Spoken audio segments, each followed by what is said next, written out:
Bugun mana tez tibbiy yordam psix brigadasida o'ziga xos shukuhli kun. Biz ikkita xodimimiz pensiyaga chiqdilar. Shu munosabat bilan ularni Xudo bizani ham shu kunlarga yetkazsin. Mana shunday dargohlarda ishlab pensiyaga chiqish nasib qilsin deb yaxshi niyatlar bilan ularga chopon bermoqchimiz. Rahmat.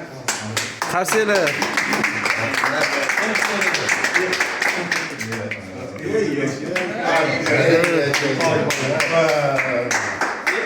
Akaginam belingiz doim borku. Baquvvat bo'lsinmi? Baquvvat bo'lsin. Yashang. Belvog'li bo'lsin, belvog'li. Yashang.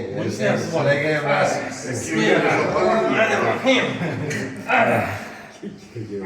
Shunday bo'lsin.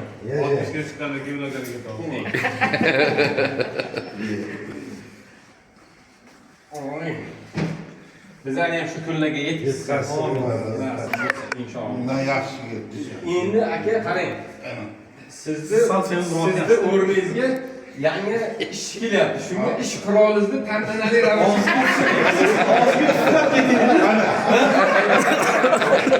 bu psix brigadani ish qurolidan bittasi mana bu.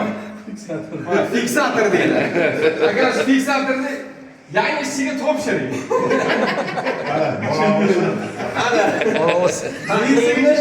Chin dildan adolat bilan qilib qo'yasiz. Endi shu pensionerlarimizni bitta duosini olaylik. Nasib bo'lsa, Xudo xohlasa bizga chin dildan atalgan bir ezgu niyatlarini, duolarini qilsinlar. Amin. Amin. Allohim sizlar bizni hurmat qildinglar, sizlarni Alloh hurmat qilsin. Sizlarni ham shuna kunlarga yetkazsin. Sizlarni ham shu pensiyaga chiqishinglarda biz ham kelib xizmatda bo'laylik. Boringlarga shukr. Sog' bo'linglar, salomat bo'linglar. Hammanglarga rahmat. Xalqni dardida kecha-yu kunduz ishladilar mana. Alloh taolo shu yoshga yetkazdi, pensiyaga yetganlar bor, yetmaganlar bor.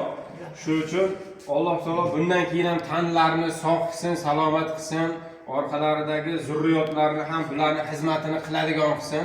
Bizlarni ham shularni kuniga yetkazsin, bizga ham nasib inshaalloh pensiyaga chiqaylik.